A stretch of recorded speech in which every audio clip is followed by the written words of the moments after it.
আপনার দুশমন শত্রুর সামনে একটু হাসি খুশি থাকবেন।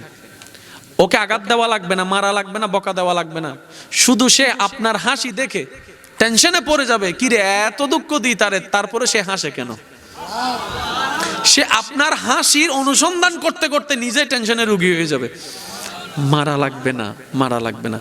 ইসলাম কি জানেন, একদম গোছানো একটা ধর্ম, যেখানে সমস্ত বিষয়ের জন্য পরামর্শ দেওয়া আছে। ইন্নাদ-দীনা ইনদাল্লাহিল ইসলাম। সুবহানাল্লাহ। এবার আমার কথাটা একটু মনোযোগ দিয়ে শুনবেন। যেটা নিজের হাতে নেই ওইটা নিয়ে বেশি ভাবতে নেই, যেটা পরিবর্তন হওয়ারই নয়, আমাদের ক্যাপাসিটিতে নাই, সেটা নিয়ে বেশি আশা করার দরকার। জীবন একবারেই সুযোগ। কান্না করলেও জীবন মৃত্যুর দিকে এগোতে থাকবে, কষ্ট পেলেও জীবন মৃত্যুর দিকে এগোতে থাকবে।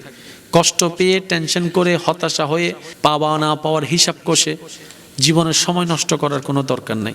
কারণ কবর আমাদের সামনে, হাসর আমাদের সামনে। আমাদের প্রস্তুতিটা যেন হয় রবকে খুশি করার জন্য।